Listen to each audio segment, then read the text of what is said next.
O evangelho que escreveu o evangelista São Lucas, capítulo de número 13. Eu quero ler com os irmãos os versículos 10, 11, 12 e 13 do evangelho de Jesus Cristo, segundo escreveu o evangelista São Lucas. Esse texto fala-nos a respeito de uma mulher que estava encurvada. E esse texto tem a ver com todos nós, porque em alguns momentos da nossa vida, nós também passamos pela trágica experiência e vivemos a catastrófica realidade de estarmos encurvados em alguma área ou em algum segmento da nossa vida. O problema dessa mulher estar encurvada é, em primeiro lugar, um problema físico, e isso é limitante pura e simplesmente por conta da deformidade, por conta da limitação física que a curvatura na sua coluna, nas suas costas, lhe trazia. Essa mulher tinha uma consequência natural de estar encurvada, que era a consequência física. Mas ela não tinha apenas uma consequência física, uma limitação física.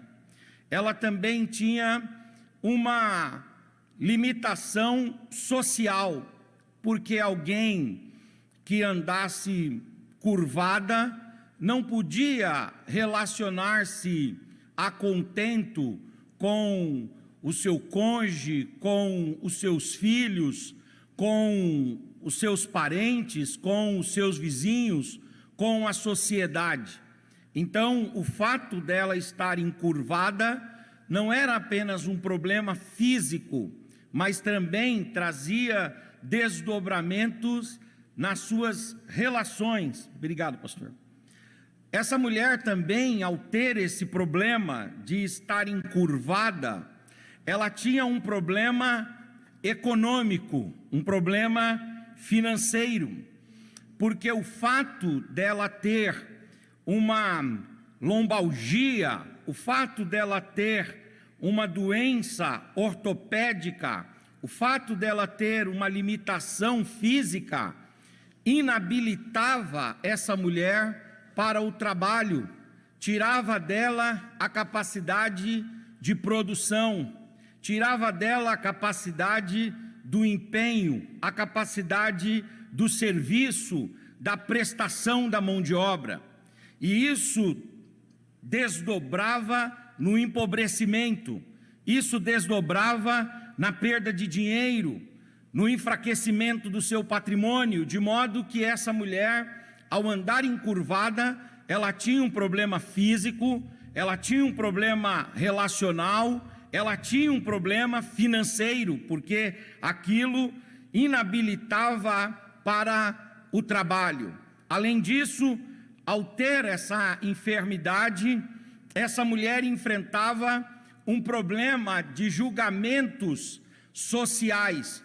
Muito provavelmente, como é a cultura que se apresenta para nós nos evangelhos, essa mulher enfrentava uma discriminação, enfrentava olhares julgadores e condenatórios que analisavam ser o fato dela estar encurvada uma consequência de uma maldição divina, de uma repreensão divina, de uma censura divina, de modo que ela ser uma mulher encurvada, paralítica, uma mulher limitada fisicamente, havia desdobramentos em vários âmbitos e segmentos da sua vida. E é interessante que o texto fala não apenas a respeito dos desdobramentos do fato dela estar encurvada, mas o texto também fala a causa dessa mulher estar encurvada. O texto diz que ela estava encurvada porque ela tinha uma doença. A doença a encurvava. Nós não sabemos se ela tinha uma má formação, nós não sabemos se ela sofreu um acidente, nós não sabemos qual foi o trauma que essa mulher sofreu. O que sabemos é o que está aqui no texto, que ela, há 18 anos, sofria de um problema na sua coluna, e esse problema era catalogado entre as doenças conhecidas na época. Ela estava doente. A doença, ela é paralisante. A doença nos encurva. A doença nos humilha. A doença, quando nos acomete, também nos tira a oportunidade do convívio com a sociedade, a oportunidade do trabalho a contento. A doença, ela é de fato e de verdade um agente que nos curva. Essa mulher não estava curvada apenas por causa da doença, ela estava curvada também por causa de uma ação demoníaca.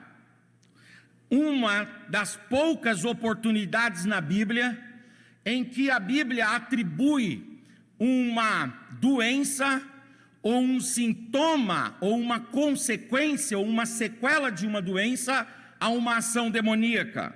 Mas aqui nesse texto a Bíblia faz isso. Ela diz que essa mulher, ela está doente, e o que está por trás dessa doença é uma ação demoníaca, é uma obra de Satanás, é um agente do mal. Se nós fizermos uma análise nas Escrituras, no período neotestamentário, nós vamos encontrar que algumas pessoas apresentaram doenças como consequência de uma ação do diabo na vida delas. Por exemplo, o apóstolo São Paulo, quando reclama em 2 Coríntios capítulo 12, a respeito de um espinho que ele trazia na carne, Paulo diz que aquilo era um enviado de Satanás que vinha diuturnamente diante dele e o esbofeteava, de modo que a ação demoníaca desdobrava-se numa patologia física. Nós temos, por exemplo, em Mateus 17, uma criança que ela tem um problema de uma epilepsia, ela tem um problema neuronal, ela tem um problema que desdobra-se nos seus neurônios, nas suas sinapses mentais e manifesta-se no corpo, retirando dela a coordenação física fina e grossa. E aquela epilepsia, a Bíblia diz que era resultante das ações do diabo na vida daquele garoto. A Bíblia, em poucas oportunidades, atribui doença à obra demoníaca, mas quando esta é uma realidade, os evangelistas ou os autores do Novo Testamento não titubeiam e escrevem isso, dizendo que algumas pessoas, como essa mulher, ficavam doentes por causa da opressão demoníaca. Nós não podemos fazer disso uma regra, não podemos fazer disso uma doutrina, mas nós devemos entender que em alguns momentos a doença, ela desdobra-se, ela é uma consequência, melhor dizendo, da ação do diabo. Essa mulher está encurvada por causa de uma doença, ela está encurvada por causa da ação demoníaca. E esta mulher, ela ilustra a nossa condição também em alguns momentos da vida, quando nós ficamos encurvados diante de situações. Mas se pensarmos não apenas nesta mulher, mas em todos nós, nós poderemos elencar aqui algumas outras coisas que nos curvam. Por exemplo, nos curvam, além das doenças e dos demônios, os pecados. O texto não nos permite dizer que essa mulher tinha pecados, mas o texto nos traz a memória de que o pecado nos curva. O pecado tira de nós a nossa habilidade, a nossa destreza, a nossa capacidade de ir e vir livremente, a nossa capacidade de construir, de projetar, de sonhar, de desenvolver, a capacidade de ganhar terreno, de ganhar espaço, a capacidade de conquistar. O pecado, ele é paralisante. O pecado vai produzindo peso, vai produzindo culpa, vai produzindo amarras. Nós temos uma imagem bíblica que ilustra, talvez como nenhuma outra, a condição paralisante que o pecado traz ao homem. Uma imagem bíblica que eu particularmente entendo ser uma imagem clara disso, é quando o exército do Egito, o exército de Faraó, está perseguindo o povo hebreu. No meio do povo hebreu há mulheres, no meio do povo hebreu há crianças, no meio do povo hebreu há gestantes, no meio do povo hebreu há idosos, e estes fazem com que a caminhada seja letárgica, não célere, lenta, devagar.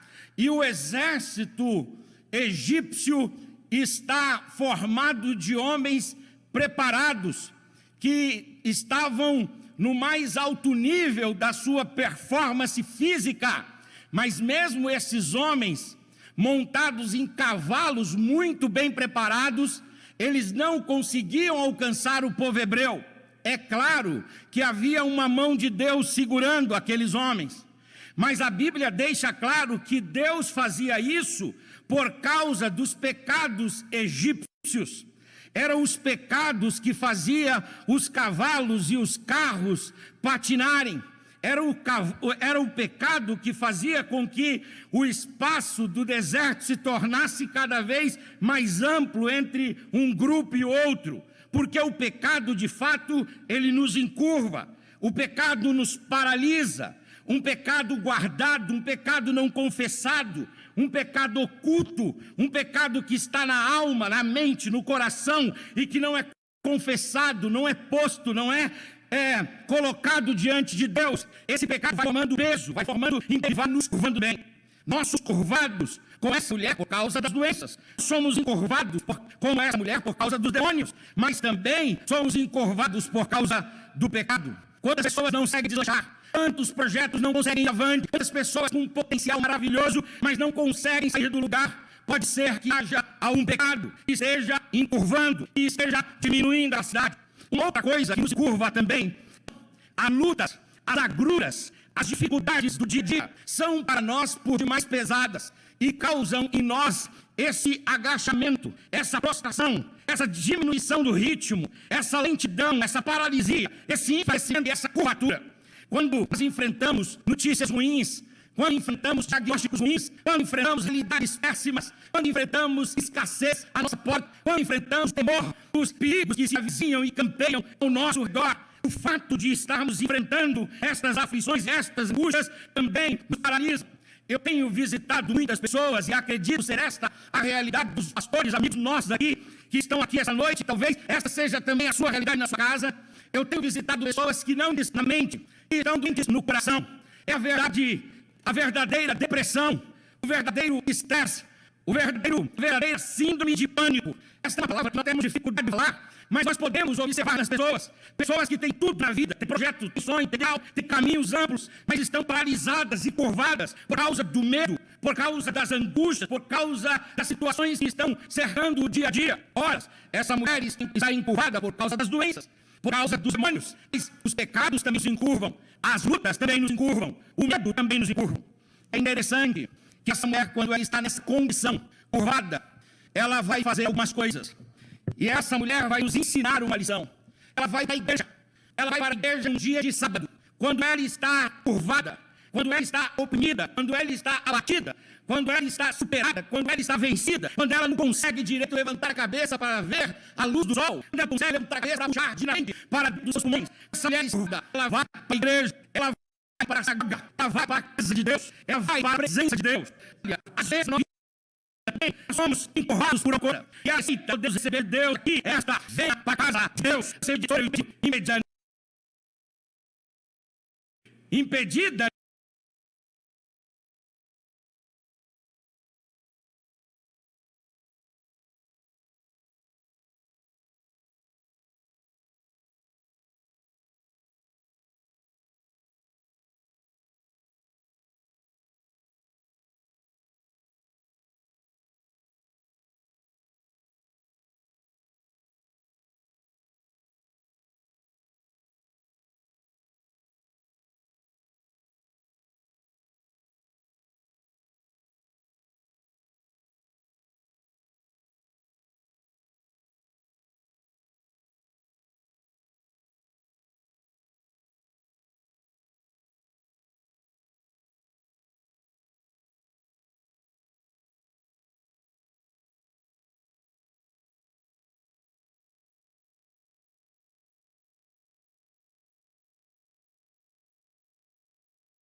Essa mulher vai para a igreja. Outra coisa que essa mulher vai fazer, se nós formos ler o que é que os judeus faziam nos sábados pelas manhãs, nas sinagogas, a resposta vai ser a seguinte: eles iam para a sinagoga para orar. Então, quando essa mulher se vê paralisada, quando essa mulher se vê encurrada, vai para a sinagoga, e ela vai para o canto da oração, ela vai para o canto da súplica, ela vai para o canto do clamor, ela vai para o canto da humilhação diante de Deus. Quando ela está na sinagoga, quando ela está na oração, ela sabe que de Deus virá uma resposta salvadora e renova para a vida e a história. Talvez você que está me ouvindo se sinta paralisado em uma área. Você está assim, pastor, o que a gente faz? Nós estamos encurvados, se nós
estamos limitados, se nós estamos reduzidos, o que é que a gente faz? Vem para a casa de Deus, vai para o canto da oração e saiba que há um Deus poderoso e glorioso nos céus, que vê os nossos esforços e a nossa dedicação e se compadece de nós, aleluias, nos libertando e dando a cura. Essa mulher, ela não vai apenas para a sinagoga, para a oração, mas ela vai também para a palavra. O que é que os judeus faziam de manhã, nos sábados, nas sinagogas? Eles ali iam para a casa de Deus, para falar com Deus em oração, mas também para ouvir a poderosa palavra de Deus. Se você está encurvado em alguma área da sua vida, se você está patinando em algum segmento da sua história, receba essa mensagem de Deus para você. Venha para a casa de Deus, venha para a oração e venha para a palavra de Deus. A palavra de Deus, ela é como espada de 2 gumes que vai cortando até a divisão da alma, do espírito, juntas e medulas, e ela é apta para discernir as intenções do coração. A palavra de Deus é como um martelo que vai batendo e vai esmiuçando e vai fragmentando e vai fragilizando toda a resistência até que nos tornemos entregues totalmente ao Senhor. A palavra de Deus é como fogo que vai purificando, arrancando toda imperfeição e toda impureza para manifestar o nosso real valor ao Senhor e diante do Senhor. A palavra de Deus é como água na aridez e no deserto e na sequidão e na infertilidade e na improdutividade da nossa vida. E a palavra de Deus, quando entra em nós, traz vida, aleluias, traz novidade, aleluias, e traz a vontade de Deus para as nossas vidas. Urabacandaramah sharamahai, Urabacandaramahai, aleluias, glória a Deus. Aleluias, glória a Deus. Nesse tempo que as coisas querem nos paralisar, nesse tempo que querem nos curvar, nesse tempo tão limitante, eu venho aqui nesse domingo, último domingo do mês de março, domingo chamado Domingo de Ramos, o último domingo antes da paixão do Senhor, o último domingo antes da Páscoa, eu venho aqui como arauto de Deus, para com base na palavra de Deus dizer para você: vem para a igreja, vem para a oração e vem receber a palavra vai entrar na sua casa, a palavra vai entrar nessa circunstância difícil, a palavra vai entrar nessa enfermidade, a palavra de Deus, ela vai produzir vida onde há morte, alegria onde há tristeza, paz aonde há guerra. A palavra de Deus é poderosa para reverter cativeiros e glorificar o nome do Senhor em toda e qualquer circunstância. Aleluias, aleluias, aleluias, aleluias, aleluias. Agora eu termino dizendo o seguinte: o que me deixa impressionado nesse texto é sim as consequências dela estar encurvada, é sim as causas desta paralisia dela, é sim a atitude maravilhosa dela, mas eu fico aqui impressionado também com o que Jesus fez por essa mulher. Olha o que diz o versículo de número 12 de Lucas 13, diz assim: e vendo-a Jesus. Eu quero dizer para você que se você ficar longe, se você ficar distante, aleluias, glória a Deus, se você não vier na sinagoga, não vier na oração, não vier para a palavra, eu não posso garantir para você o olhar de Jesus. Mas se você vem, Jesus, ele olha para você. São poucos também os textos que a Bíblia diz que Jesus olhou para alguém, são poucos. Jesus não direcionava o olhar dele para todos, são poucos. Mas aqui o texto é claro em dizer que Jesus viu, vendo-a Jesus. Aleluia, Jesus vê, Jesus olha, Jesus contempla, Jesus atenta, Jesus está vendo, eu não estou vendo, o pastor Heber não está vendo, os pastores aqui, por mais cuidadosos que sejam, não conseguem ver você, mas eu quero dizer para você: levanta a tua cabeça, anima o teu coração, aleluias, alegra a tua alma, porque Jesus está vendo você, Jesus está aí na sua casa vendo você, Jesus está aí no seu trabalho, de repente você está no carro, Jesus está vendo você, porque Ele vê a gente, quando nós o buscamos com interesse de coração, Ele nos vê, aleluias. Mas Jesus não só vê, o texto diz assim: chamou-a a si. Oh irmãos, esse texto é maravilhoso. Jesus não apenas viu aquela mulher, mas Jesus chamou-a a si. Eu vou dizer uma coisa, às vezes lá em casa eu ficava um pouco triste, Macambúzio, Solombate, ficava meio pelos cantos assim, e eu ficava pelos cantos desejoso que a minha mãe me chamasse para perto de si. E a minha mãe, às vezes meio nervosa, com os afazeres dela, ocupada, não dava muita atenção, mas uma certa hora do dia ela sentia falta de mim, e ela dizia assim: Henrique, vem cá. E aquilo era maravilhoso. Não curava nenhuma enfermidade, não pagava nenhuma conta, não era nenhuma pílula de remédio para passar uma dor de cabeça, mas aquilo era cura para a alma, remédio para a existência, alegria para o coração. Olha o que o texto diz. Jesus disse assim: mulher, vem aqui para quê? Vem aqui para receber um abraço. Vem aqui, mulher, vem aqui para ser valorizada por mim. Vem aqui para quê? Vem aqui porque eu vou tirar você do ostracismo, do anonimato. Vem aqui, mulher, porque eu vou agir na sua vida gloriosa e poderosamente. Vem aqui, vem aqui, vem aqui porque eu vou dar o amor que o seu pai não te dá, que a sua mãe não te dá, o amor que o seu filho não te dá, que o seu marido não te dá, que a sua mulher não te dá, o aconchego que você não sente em lugar nenhum. Vem para cá, vem aqui e receba, aleluias, esse abraço, esse aconchego. Chega para cá, vem aqui, diz o Senhor, aleluias. Urabacandarabá, choramacandaramahai, aleluias, aleluias, aleluias. Jesus viu a mulher, Jesus chamou-a a si, e Jesus disse-lhe, Ele dirigiu a ela a palavra.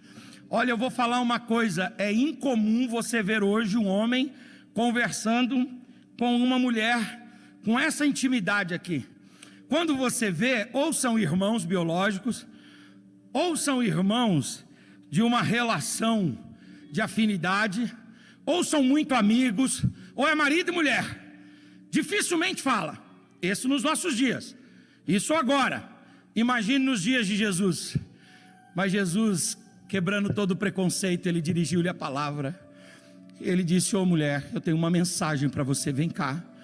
Eu vou endireitar a sua coluna, eu vou expulsar esse demônio de você, aleluia, eu vou acabar com toda essa doença, eu vou acabar com todos esses pecados, eu vou acabar com todos esses males, e eu vou colocar você reta, endireitada, você vai voltar a ver o sol, mulher, você vai poder, aleluia, se sentir nivelada com outras pessoas. Eu, o Senhor, vou dignificar você de novo. Aleluias, aleluias, aleluias, aleluias, aleluias. Eu tenho pedido muito uma coisa, pastor Heber, irmã Eliana, os demais pastores, para que o Senhor Jesus levante a voz dele. Eu tenho pedido muito uma coisa, é o Salmo 29 que fala que se o Senhor falar, a sua voz, ela é mais forte do que as torrentes, do que as densas águas. É o Salmo 29 que diz que se o Senhor falar, a sua voz despedaça o cedro do Líbano, e a sua voz faz revolver a natureza. E o meu pedido hoje é: Senhor, levanta a tua voz e fala alguma coisa, Senhor. Fala alguma coisa, Senhor, fala alguma coisa. Enquanto Jesus não levantou a voz dele, enquanto Jesus não falou, a tempestade dominou. Mas a hora que ele levantou a sua voz, quando ele levanta a sua voz, a terra se derrete. Quando ele levanta a sua voz, ele quebra o arco, ele corta a lança, ele queima os carros no fogo. E ele diz assim a todos: se aquietem e veja o meu nome ser louvado e glorificado. A minha oração tem sido esta: Senhor, levanta a sua voz, Senhor. Levanta a sua voz aqui em Jandira, levanta a sua voz aqui em São Paulo, levanta a sua voz aqui no Brasil, levanta a sua voz no mundo. E a sua voz, ó Deus, erguida, dissipará toda doença, dissipará toda morte, dissipará toda pobreza, dissipará toda crise. Levanta a sua voz, diga-nos, Senhor, aleluia, nos faça ouvir a sua poderosa e maravilhosa voz, a voz que trouxe à existência todas as coisas, a voz, aleluia, que fez a separação entre dia e noite, a voz que dividiu o tempo em passado, presente e futuro, a voz que chamou à existência anjos, arcanjos, querubins e serafins, a voz que criou os céus dos céus, que criou a terra, a fauna, a flora, toda a biodiversidade, a voz que ecoa desde os céus e chama cada estrela pelo seu nome, a voz poderosa. Ó Senhor, levanta a tua voz, fala conosco, Senhor, como o Senhor tem falado. Fala conosco, fala conosco e fala conosco. Aleluias. E a outra coisa maravilhosa, o texto diz assim, que Jesus falou para ela: mulher, você está livre. Jesus a viu, a chamou para si, levantou a sua palavra para ela, e Jesus colocou ela livre. Livre do quê? Ela estava livre, livre dos demônios, ela estava livre da enfermidade, ela estava livre do pecado, ela estava livre das dificuldades, ela estava livre. E o texto conclui dizendo: e erguendo-se ela, aleluia, saiu glorificando e bendizendo ao Senhor. Fique com esta palavra em nome de Jesus. Você está encurvado em alguma área da sua vida? Você se sente limitado em algum segmento da sua história? Você sente que existem situações da sua vida que você poderia caminhar, deslanchar, mas você está encurvado? Vem para a igreja, vem para a igreja. Ah, mas a igreja é pela live. Para de arrumar desculpa e vem para a igreja. Não paralisa a sua vida, vem para a igreja. Vem para a igreja. Os cursos de pós-graduação estão acontecendo. Os cursos de graduação estão acontecendo. Os cursos de inglês, de teologia, trabalhos estão acontecendo, reuniões estão acontecendo, negócios estão sendo feitos. Não paralise a sua vida espiritual porque você não consegue vir aqui para a igreja. Não arrume desculpa para você mesmo, não, pelo amor de Deus. Rompa com tudo isso e vem para a igreja. Como é que eu venho, pastor? Liga aqui na live, participa do culto, adora a Deus conosco, recebe a palavra de Deus aonde você estiver e vem para a igreja. Aleluia, vem orar. Ora aí na sua casa, ora, busca o Senhor, fale com o Senhor, se derrame diante do Senhor e busque a palavra, e você vai ver Jesus olhar para você, Jesus chamar você para perto, Jesus dirigir a palavra dele para você, Jesus libertar você e Jesus colocar você de pé, dizendo: eu quebro as suas amarras e eu coloco você no trilho e no curso da vida e do sucesso novamente, para a glória do Senhor. Amém.